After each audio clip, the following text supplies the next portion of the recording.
وہ اب ہم اپنا حق سمجھتے ہوئے روڈ بند کرتے ہیں. ابھی ہمارے پاس اگر اس کا متبادل کوئی جگہ ہو تو ہم نے ٹریفک کے جو ادارے ہیں ان سے بھی رابطہ کیا, پولیس سے بھی رابطہ کیا مسلسل. یہ تو ان کا کام ہے متبادل پلان دینا, لیکن اگر وہ نہیں دیں گے تو اس کے لیے ہم تیار ہیں بالکل انشاءاللہ.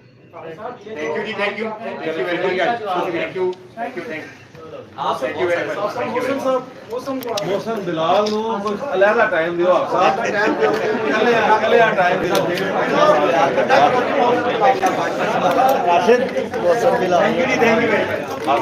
آپ صاحب.